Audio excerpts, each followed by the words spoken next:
you're looking at kind of a spectrum of the opposite of adaptive, or on one end of this spectrum is where we have very structured, rigid sales processes, where you're pretty much playing a numbers game because you have to send out the same email, have the same script, use the same buzzwords for every conversation, where it becomes a machine. That's on one end of the spectrum. So we call that the numbers game. And then the other end of the spectrum, which we call the Wild West, is where everybody's kind of just on their own, shooting by the hip, improvising as they go, but there's no real system. That's kind of the other end of the spectrum. So adaptive selling is a way to sit between those. It's be able to give your team a system and a way to sell, just like you're given, but not a hard script. And at the same time, be really flexible so you can adapt to the situation and the natural behavioral differences between buyers and companies. You're listening to the Sales Today podcast, and I'm your host, Fred Copestake. On this podcast, we explore how sales professionals can develop a more modern approach to selling, the application of virtual and hybrid selling techniques, how to create meaningful business relationships, and much more. And welcome to this episode of the Sales Today podcast, where I'm delighted to be joined by Drew Agostino. Drew is the founder and CEO at Crystal, which is the adaptive selling platform. So, Drew, firstly, welcome. Thank you. You set me up for the easiest opening question in a podcast ever, which is adaptive selling. What is it? Adaptive selling is the whole approach of adapting your sales message and process to the unique needs and preferences of the buyer. So it's everything that is kind of included in that approach. It's not a methodology. It's really just a way of looking at things. So if you're looking at kind of a spectrum of the opposite of adaptive, or on one end of this spectrum is where we have very, very structured, rigid sales processes, where you're pretty much playing a numbers game because you have to send out the same email, have the same script, use the same buzzwords for every conversation, where it becomes a machine. That's on one end of the spectrum. So we call that the numbers game. And then the other end of the spectrum, which we call the Wild West, is where everybody's kind of just on their own, shooting by the hip, improvising as they go. No, but there's no real system. That's kind of the other end of the spectrum. So adaptive selling is a way to sit between those. So it's be able to give your team a system and a way to sell, just like you're given, but not a hard script. And at the same time, be really flexible so you can adapt to the situation and the natural behavioral differences between buyers and companies. So in a nutshell, that's what we refer to when we say adaptive selling. It's like Westworld then. I mean, if it's kind of between the machines and the Wild West, you're talking Westworld. Actually, that's really kind of funny. I mean, not intentional. I'm not sure that ended well though, so maybe that's not the best analogy we should be using. Yeah.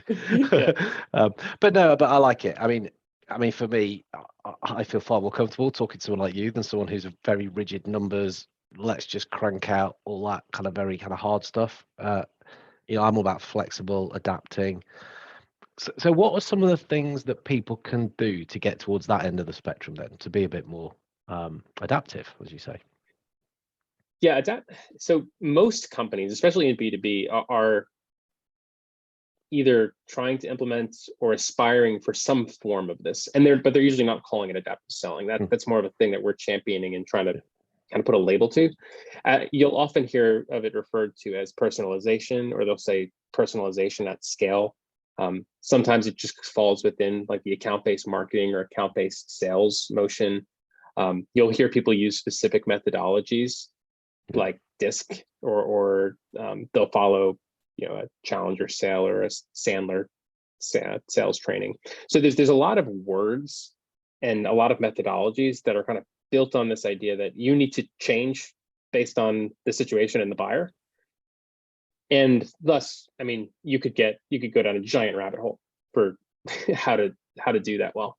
And I think I've been doing this both as a user, like trying to adaptive they use an adaptive approach to sell my own product, but then there's a meta level of the product actually is for this. So I've been thinking about it a lot for like the last 7-8 years and seeing how companies implement it. And I think there's this, I've come to the like conclusion at this point, and that was where we're pushing forward, where personalization is very hard and it has an upper bound to it where you get diminishing returns. So we all want to personalize more. Everybody kind of knows intuitively that when you send an email that's more personalized, or when you do a lot of call research before a meeting, you're going to improve your odds for whatever the outcome you're looking for. If that's a conversion, a close, generating a response or a meeting.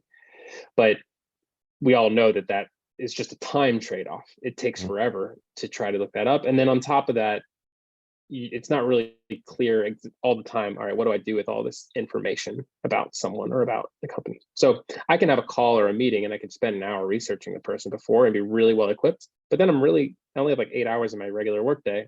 I'm not going to be able to talk to that many people. So there's this trade-off, and you need to be able to do that efficiently for it to actually be able to hit your numbers of activities. So the problem is not really like that information is not out there about people. We can all find information. The problem is really, how do I like filter and sort out the most important information and put it into action in a way that is efficient and doesn't get in the way of the actual sales process. So there needs to be a level of like abstraction, and that's where DISC comes in. Are you familiar with DISC? I love psychology, so all the different models, but it's worth us just talking through, just in case people haven't come across that particular model. Yeah, so it's very simple, and it's a behavioral framework that helps you categorize types of behavior. So we all, you know that you got people in your life who are just wired differently. And DISC it's this like 120 plus year old model, which has been very validated, and it's very widely used. It basically represents these 4 dominant traits: dominance, influence, steadiness, and conscientiousness, and describes the natural tendencies of people to fall on those dimensions. And it's provable that is the case. People do kind of fall somewhere on this circular DISC map. So doing that is not necessarily putting this label. I hate to interrupt you, just to jump in. If people haven't heard it as DISC, they might have heard it as social styles, because it's morphed into that social sometimes. style. That's another. It's another. Amiable, similar, expressive, analytical driver. Colors. It sometimes comes out as reds, blues, yellows, greens. There's a lot of people that have made Harry money Potter off of houses. Yeah. Have you come across the Harry Potter houses? Yes. Oh, he's a bit more Hufflepuff. He's a bit more Slytherin. The stuff works, and you start to recognize it. Friends characters, I think people use as well. I mean, all sorts. Yeah, I mean, there's a certain. I mean, it's kind of funny the amount of people that have like built businesses off of recategorizing these 4 different general personality types, because you can just apply these different labels to them. DISC itself is public domain. And four quadrant personality frameworks are as old as Hippocrates, since the 4 temperaments. So I knew I was old when I was talking to a group once, and I always used to talk about the Star Trek characters.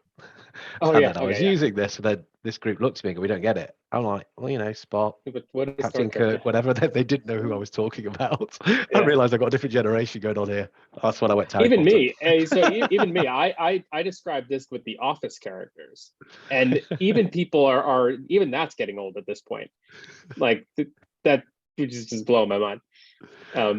But there's something actually onto this. So I wrote a whole chapter in our book. We wrote a book in 2019 about this, and how the core truth, and how these like stories that we tell each other about personality types have just transcended every culture.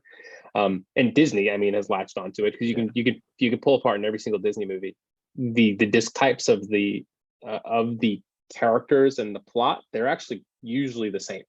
You've got your villain over here who plays the DC role. You've got the hero who's in this like ID world. He's a risk taker. He's likable, makes mistakes, kind of aggressive. And then you've got this comedic duo where you've got a strong I and a strong C, and they're always bouncing off each other. Timon and Pumbaa, or the lamp and the clock, or there's almost every movie has that exact comedic duo, and it's just really funny how we recognize this as true. They've kind of nailed that formula, And when you see it through the lens of disc, you're like, oh, they're just rewriting the same story over and over again, just putting different settings, different characters. And honestly, you can take that into sales. That's the whole idea of Crystal. It's understanding when I enter a deal, especially when I enter into a deal with a group of people, these same underlying dynamics are usually at play in most deals. You've usually got your champion who, no surprise, your champion is usually a D or an I, someone who's taking a risk. They're trying something new. They're trying to get people together, do something new. You've got your skeptic in there who's who could be a gatekeeper. They could be a legal or compliance contact. Could be someone who's just inherently bent towards being more analytical. And for that, you know that in every deal, especially any deal of substance or size, you're going to have to get through that person. You're going to need to prepare and get the details right. And then you're going to have your supporters who are kind of lying in wait, and you're going to have to intentionally build relationship with. But once you do, they're your kind of long-term ally. So there are generally these dynamics at play, and we know this intuitively. What Crystal is doing is helping you put names and faces to that, and it's helping you organize your overall approach, so that rather than just kind of trying to pick this stuff up intuitively and play the Wild West game, you can actually approach a deal like in a structured way, acknowledging, okay, this is my driver in the deal. I'm going to be communicating to this person in a very direct, straightforward way. Oh, I've identified here is my harmonizer in the deal, or like an IS, someone who's very warm, social. I'm going to need to take that into consideration in my emails and my communication with them. I might have some things I'm going to say to the driver or the skeptic, which are going to sound harsh. But to the harmonizer, I want to make that softer. I want to be warmer. So there's all these little nuances which a very advanced salesperson can get over time. Like if they've been an AE forever and they're working the enterprise, they kind of just pick this stuff up. But if you're a junior level, or you're just like in a new role, new industry where you don't know these things intuitively, which is most people, because we're all usually starting something relatively new. Having a tool to help you map out the situation is kind of what we're aiming at. So it's trying to give you like not necessarily turn by turn instructions for every deal. It's more like a compass. So like, all right, this is the direction I should be going. Yeah, I mean, the way I see it, it's kind of doing what humans do anyway. Mm-hmm. If this didn't exist, we would be training it. In fact, we did train it before it exists. Been training 20 it's actively, years, and we've done that. But it's saying, well, we can just help you do it faster. It's not replacing you. It's not making you any less of a salesperson. It's just get to what you want to do quicker, and then concentrate on doing it really well, not trying to figure it out really well. I think that's where some people don't like this sort of thing, but they're missing the point, in my humble opinion. Yeah, is that because of the? So in my experience working in this realm of like behavioral styles and personality, sometimes you see responses to it that are more defensive, like don't put a label on me, don't put me in a box. You don't want to treat people like that, which is true. You don't want to just have like a level of judgment where you can predict you think you could break the future, because you can't. So I definitely see those responses, but then there's also response on the other side where people buy into this stuff at like an unhealthy level, and oh, I'm an Enneagram 7, therefore everything I do is justified. So there's this fine balance between those. Is that what you're kind of referring to? The more defensive? There's two things. There's that, and then you're right. When I've done this stuff, there is this kind of this health warning. It's like, just because that is your preference. Now let's use this word very carefully. Doesn't mean you can go away and act it and go, look, I'm a red. I'm allowed to say that. No, you're not. The skills to not be like that and to adapt more, to flex your style. That's the cleverness. I'm red. That's what happens. Now, what I was referring to is, it's kind of that a computer's doing it for you, for want of a better word. Because could you just explain again, if people haven't seen this, how Crystal actually works? I think that'll be useful, so that they know why we're saying, well, why would someone not want to do this? Because otherwise it's like, well, of course we want to adapt to people. Yeah, so what Crystal's doing is basically trying to automate and speed up that process that happens when you get to know someone just in a regular relationship, where there's two sides to it. One, you're listening, you're receiving information, you're understanding, So I'm building my knowledge about this person I'm getting to know. And then the other side is, all right, how do I actually change my behavior in response to that information?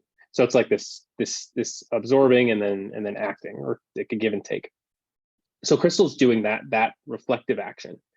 On the information side, we're trying to take all of the traits we can find about people from publicly available information, writing style, resumes, LinkedIn, all this, and using that information, making as accurate a judgment as we can about what their disc type is. So we have a Chrome extension that will read little traits on LinkedIn profiles, job, skills, interests, etc. And we'll take that, you on your LinkedIn profile, you've got this combination of signals.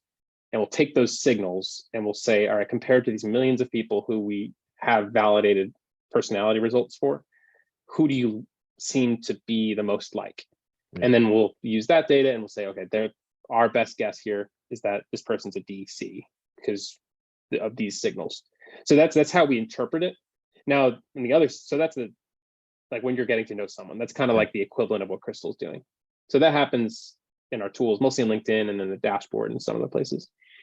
Now on the acting side, this is where I actually put that into action in a sales process to try to have a better outcome and build a better relationship. The arena for that is usually three places. It's email, or just writing messages. So it could include like LinkedIn messages. It's calls, so purely speaking to somebody, and it's meetings. So I have the full experience of either meeting someone in person or virtually. Those are kind of the three arenas where this comes into play, and they're all communication. So on the email side, I call this kind of the tip of the spear because this is usually how most sales relationships are initiated. We have tools for Gmail and Outlook, which will take both of your types. So I'm emailing a customer and I have this type, and then it kind of behaves like spell check or like a Grammarly type of tool if they've ever used that, where it will, and rather than searching for like this is correct or incorrect, it will search for phrases and words that you're using and translate them for that type. So a great, there's some examples are, if you're saying something very in an indirect way to somebody who's more direct, like, it would be great if we could have a call today. Rather than saying that, Crystal will tell you, can you schedule a call today? In a more direct way. Or let's say we're speaking to someone who's very expressive and you're speaking in a very analytical way. Like, for example, if I was going to say, that sounds super cool. That might be great for a really high I, but if I said that to a C, someone who's very analytical, they'd think I wasn't serious. So rather than that sounds super cool, Crystal will recommend something to me like, that's very impressive. So it'll search for those things. And that's kind of the core of the machine learning models that we're using. It's how do you translate different phrases between types, because all people communicate differently, but it is on this predictable way. So that's what we're doing in the email, and that's kind of the tip of the spear for Crystal. The tools for calls and meetings, those are a little bit more of like the advanced use case because it's further in the sales process. So we've got like playbooks you can use for negotiating better, and in LinkedIn, when you're looking at it, it gives you specific like pain points, how to handle objections with particular types of people, how to discuss pricing. So it's more of like these insights. And that's an ongoing process where people can use it in their whole sales process. Yeah, it's I love it. I mean, as I say, I love psychology. I'm all about getting people to adapt, to flex, to do what's right for the customer. Anything that helps that, gotta be a good thing. Yeah, I think so too. Well, that's why I wanted to talk to you. The way adaptive selling. Yeah, I'm on board with it. Why might people not be though? Because you just before I press record, you said, look, I'm championing this stuff. This is where we need to be as salespeople. And with that, I kind of detected that you must be getting a little bit of resistance as well. So I just don't get it. Why would somebody not want to do this? Or why are they not? Yeah, I think you can. Well, there's two levels to that. One is actually there's three. So there's three things in our sales process where we need to generate buy-in. Sometimes we need to generate, and sometimes they're already bought in through one or two of them, and we got it. But there's three things. There's, at the highest level, the overall idea of adapting the sales process versus either using a static sales process or allowing everybody to do what they want. Everybody wants to do that.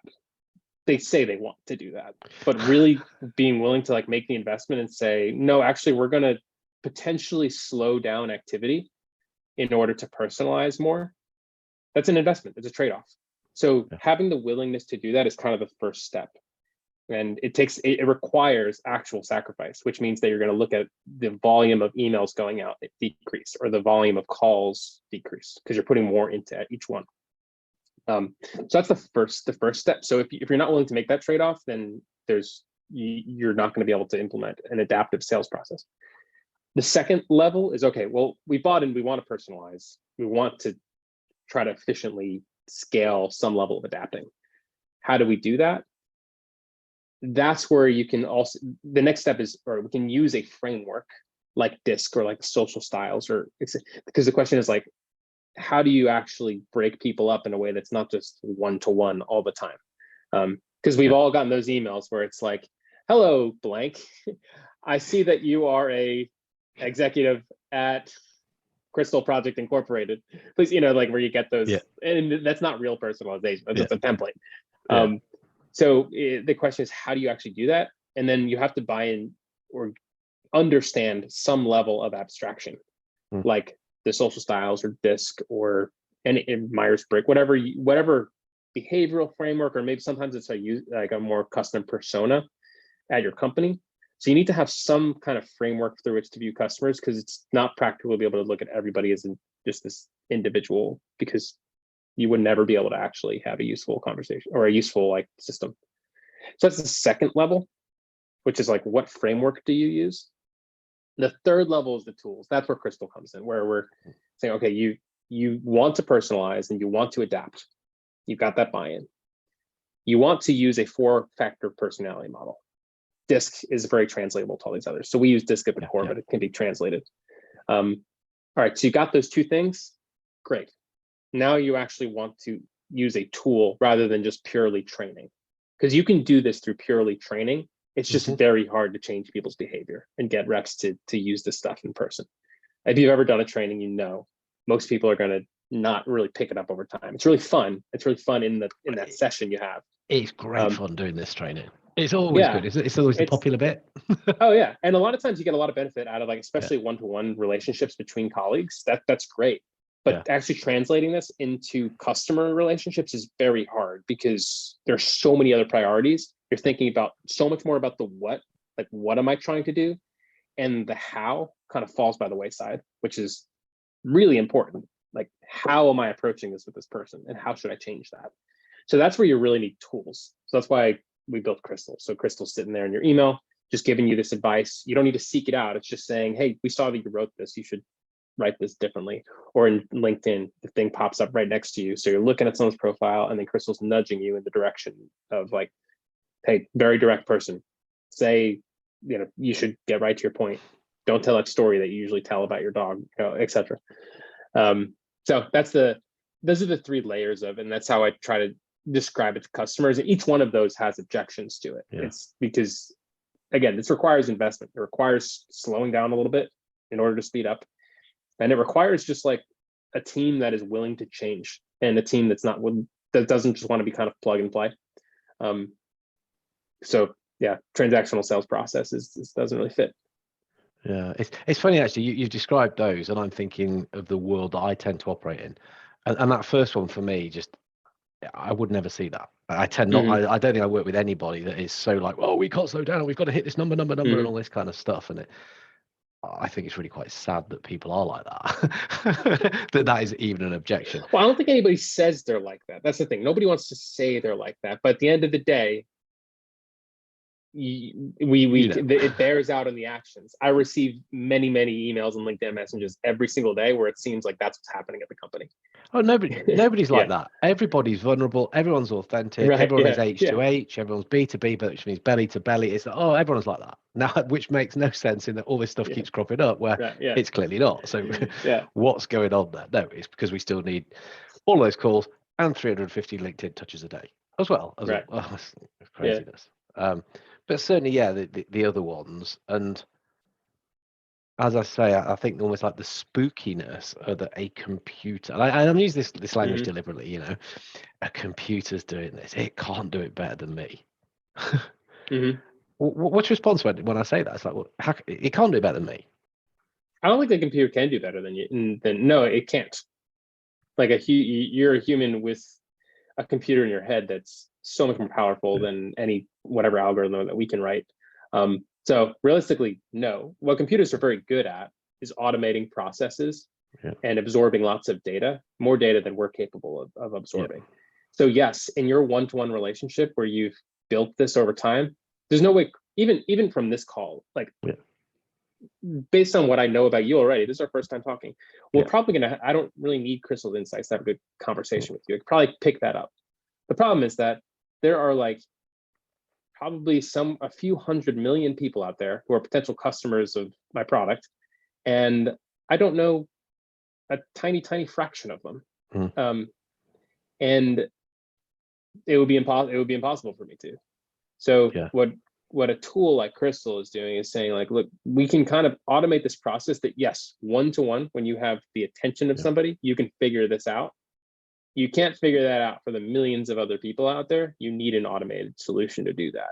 So to know, okay, well, I know so much nuance about a person that I'm speaking with, in person or on a video call. I do not have any of that nuance about all these prospects on my list. Give me the basics. Give me is this the directness, the expressiveness, the steadiness, the conscientiousness, and give me that basics, and then help me like facilitate a better interaction. I guess that's what that's kind of my response to it. Is I try not to over ascribe power to like AI or technology, because it's just automating things that we can do. Yeah. Oh, that's interesting. Yeah, I mean, I was talking to someone about it. I said, well, again, it's not replacing you, it's augmenting you, it's helping you, it's letting you do something faster, a bit better, because it can process a lot quicker than you to get you up and running and know you're going into that meeting ready to talk to somebody who's going to be hugely detailed.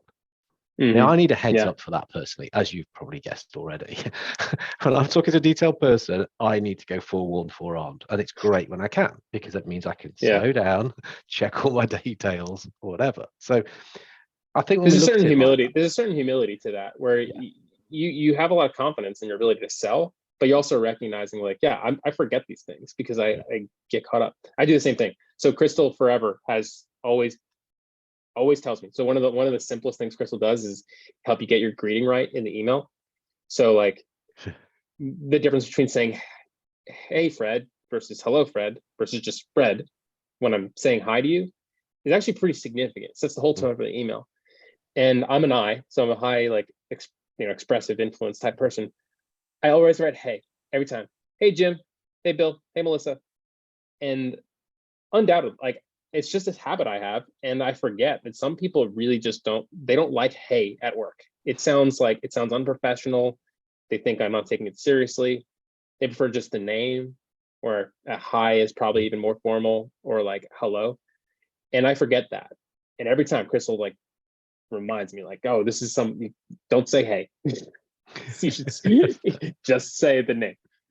So it helps me get my greetings in the email better, so that it lands better. It's just like this simple thing that all the time it keeps reminding me of. And that's not to, like, just promote Crystal. It's more like, even though I've been thinking about this idea of adapting forever myself, I still don't do it. I need prodding.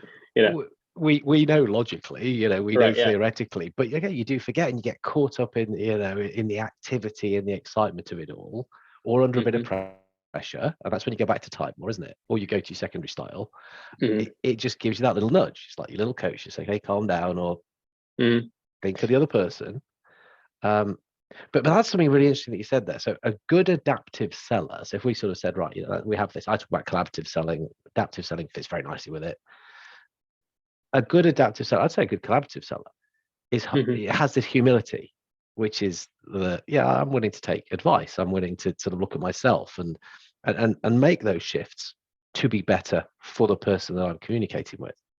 I mean, that's kind of probably good for sales, full stop, isn't it? whatever support the we're question using. is, how do you the question is, everyone's going to agree with you. Everyone's going to say, yeah, of course. The question is like, all right, how do I do that and still send out enough emails and still have enough demos to to be able to hit that numbers, because sales is a numbers game to a degree. The problem is when it becomes a pure numbers game, and that's when everything goes off the rails and everything tanks. Yeah. Okay, so that's giving us an idea about adaptive selling, about how Crystal can help with that. What else do we need to know about adaptive selling? Okay, let's say, well, that all sounds great, Drew, but I'm not going to buy Crystal because I'm just not going to. Well, go away then. Don't want to talk to you anymore. Yeah. But how can people still do this, and how can they become more adaptive and more kind of self-aware without that kind of technological leg up, if you like? Because clearly the technological leg up's a good idea. Sounds Yeah, to me, I think probably the best first step for someone who's just even curious about this is to take a DISC assessment or a similar type of assessment and understand your own personal tendencies. Because you might have certain, everyone's got their strengths, but you also might have blind spots you're not aware of. So for example, if you're my personality type, like really high I, high D, my natural selling style is I'm a very pretty good storyteller. Like I can articulate something and pick up cues and understand how to tie something together with like where someone is personally. That's my strength in sales, being able to do that. However, like my weakness is once that first meeting's over, and then being able to follow up consistently and make sure that we have all of our documentation in order, and we have things going on a timeline, and we have the right people involved, and all of the steps involved, which is the vast majority of sales. I just fall off a cliff. It's my blind spot, is being able to consistently execute on a sales process. So even just having the awareness that like that's the case with me, if I was in a full-time sales role, I would know that either I need to really put emphasis in adapting to that myself, like, all right, this is a weakness, I gotta set up reminders for myself, build in systems, use software as much as I can, or maybe I should just be in a sales role where the upfront is the most important thing and I don't really need to do as much of the back end. Like, so if I was full-time sales, I'd probably be much better in like the business development type role, or maybe more in like the type of role where I was presenting a lot and doing a lot of relational things and not so much the tactical. So that would impact how I viewed my sales career if that was my full-time job. So that would be a good first step. And then I think once you understand that about yourself, then it kind of naturally ties into, all right, how do I start actually recognizing these differences in others? Because you can't really do anything to improve communication with others until you really understand the strengths and weaknesses and blind spots that you're dealing with personally. That's probably a first step. And so that's also just like fun, healthy exercise in general. I think it is. And it, from a training point of view, I know that is something that a lot of people do enjoy. They like that self-discovery piece, and it is then easier to say, so now start to recognize others. The next thing is that kind of humility, we've used that word, or just that be willing to adapt. That doesn't make you weak. Actually, that makes you very strong. If you can be, we used to use the word chameleon a lot. You can be like the chameleon to just do the things that's going to be more comfortable for them. That's kind, isn't it? I mean, that's a decent thing for somebody to do. If you Chameleon's take that our on mascot. board, We have a little mascot chameleon. His name's Christopher. He's mostly internal. Pops up every once in a while around the product. Not a surprise at all. I had a friend who had a sports clothing company who was a chameleon, was a mascot as well, cool. Because it was all about having the colours of your team, and so but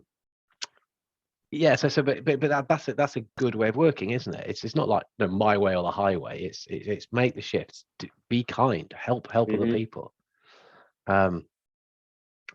What else? So we're going to sort of understand ourselves, start to recognize in others, be willing to adapt or to sort of make those shifts to help others. Anything else that can help us? Well, if you're not using software and you're trying to implement this, the best thing is just, like, I guess if you're in that place where you kind of identified, I do want to do more personalization. I want to use even a tool like DISC to help me on my calls, or I just want to give it a shot. Like, let's see what happens if I actually try to adapt my pitch. The first step is just to like literally write out, what is my message for these 4 types of people? And you can follow the DISC framework if you want. Say, what is the short, concise, like brief version of my message? What is the story, like the expressive version of my message? What is the very formal, kind of like authoritative, very credible version of my message for the steadiness types, and then what is like the most logical, analytical, factual version of my message. There are 4 different pitches which you can do today, and you can segment your pitch. That's the best thing, just to write them out, put them on a paper by your desk and say, all right, try to identify, am I dealing with an analytical person here? Okay, I'm going with this message. This is my pitch. Or am I dealing with an expressive person here? Okay, I'm telling the story. That's it. Yeah. So even just trying that as a first shot. Yeah, and we were kind of joking about it earlier, but actually identifying a famous character or a colleague that you've got that you now realize is very high in those styles, and it's like, how would I explain this stuff to them? Because that clearly wouldn't work. It just helps the brain to go, right, imagine they're in front of me, I need to talk in a way that's going to land better. And so you say writing your script, writing your pitch that way would work really nicely. Yeah, for sure. We usually get our trainings, depending on the industry or where people are at, we'll use real people as an example to pretend you're pitching to this person. Who are you using at the moment? Call them. Oh, well, if they're in tech, we'll kind of go with if they understand technology leaders, will say, okay, this is going to be like the Mark Zuckerberg type, the very like pragmatic, analytical type of person. Here's where you're communicating. If they're familiar with like, if they're from like a Tony Robbins, like a big storyteller type personality, it's like, all right, communicate this way, where you're being ambitious. You're like, that's like a high ID. Or on the S side, even we'll go like historical figures. So it's like, all right, if you're communicating here with Gandhi, how are you saying this? Yeah, love it. Yeah, it is fun. I mean, this stuff, as I say, it is always fun. It's people are fascinating. Or there's a funny English expression, I don't know if you ever heard it. Now it's a stranger's folk. Yeah, and it is. That's what we need to do as salespeople. So yeah. Cool. So this is two high eyes, one interviewing, the other answering, bouncing around all over the place because it makes sense to us. It doesn't matter. Maybe there's a high conscientious, an analytical listening. You put all over the place because you keep an order to what you're doing here. Where's your structure? It is structured. Makes sense to us. If you are like that, quite a good question to ask in sales is something along the lines of, so what should I have asked you? Yeah. How about, joking apart, what should I have asked you? Is there anything that I've missed that we think is an important thing? Listening to this is just going to help them get their heads around it. Also, I'm going to ask you for details for where they can contact you and pick up some of this stuff as well. We'll do that in a sec. Yeah, I think you've asked the right questions. Yeah. I think the understanding what you already asked about the obstacles and the skepticism around implementing an approach like this, because you've asked those questions. I think that's the thing that's most important to understand, because it's an aspirational thing. It's like I said, I think it's a pattern here where there's a lot of things that we, as like business leaders in general, say, oh yeah, this is how to do something. We're not interviewing on a podcast. It's like, it's very easy to give advice, but the investments it requires to put like a behavior change into practice. That's really where the value is. So anyway, I think it's a good thing to speak about. We're trying to do that with tools, but it's all kinds of ways to approach it. And go and have a look. I mean, I think, do you still offer some, like a sample account where you can sort of have a couple of run a couple of little things? Because I was telling a friend about this. He went, no, that can't work. I can't see how it can. It will be impossible. It will, no. So I ran it, screenshotted it, sent him an email which says, John is pragmatic, conscientious. John tends not to believe things unless it's proven to him. John, the skeptic, is honestly, he went, that's amazing. It's nailed me completely. But like the irony that I had to do that to show him, just like double emphasized. So we can, what should I do? Should I drop a link into the show notes with to where they can? So there's a free account. You just go to crystalnotes.com. You can sign up and try it out. There's some free features that are free forever, and then there's some paid things that you can trial. And if anybody has any questions on, like, let's say you're coming from a larger organization and you're interested in not just how do I do this for myself, but how do I implement this on a team? There's a lot to that, both on like the training side where we can kind of help out, or the just how you implement this kind of software across the team. We're doing it for some of the largest organizations in the world right now, not like enterprise wide, but we've got, accounts with hundreds or thousands of people in them where it's a large sales team trying to implement adaptive selling from a like very tactical day-to-day perspective. So we're learning a lot in that process. So if anyone is coming from an environment like that, they can reach out directly, and we've got a whole team of people who are really excellent practitioners. Great. Well, that's great because it can only make selling better, can't it? And more human at the end of the day. Fun, more enjoyable. Why would we not? And fun, yeah. More human, more fun. Why would we want to do that? Okay, so we could pop in contact details for that there. You also mentioned a book. You said that you'd written a book a couple of years ago. Yeah. It's in 2019. We released a book. It was published by Wiley. It's called Predicting Personality. Yeah. Okay, I think it's okay. I think the first half of it's really good. The second half's okay. Yeah. I've written 2 books, so yeah, I look back at the first one and I was really happy with it then, but now I'd look at it again, would I change it? Yeah. Yeah, you see, you're right. It's mostly because I wrote the draft of it that I sent to them originally. I thought it was really good. I was like, I really like this draft, and they're like, hey, this needs to be like 3 times the length. I'm like, all right, well, so you try to figure it out, but ultimately the DNA of the book is in the first 2 chapters.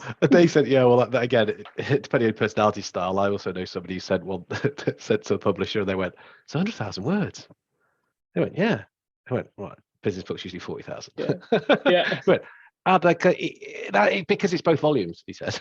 Got it. Yeah. Oh, yeah. We got the whole series. Natural salesperson. Natural sales. You can just want them very quick.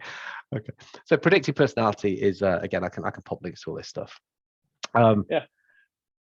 Brilliant.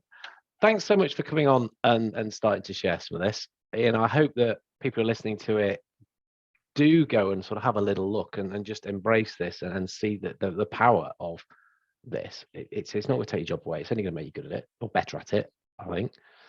So yeah, I really do appreciate your time. Thanks for coming on. Yeah, appreciate it. Thanks for having me, Fred. You've been listening to the Sales Today podcast with me, your host, Fred Copestake. If you like what you've heard, why not subscribe so you know when the latest episodes become available? Take a look at my YouTube channel. All episodes are available there, along with extra material all about modern selling. Connect with me on LinkedIn, where I'll share more information around collaborative selling. All part of my mission around having good people doing good things in a good way.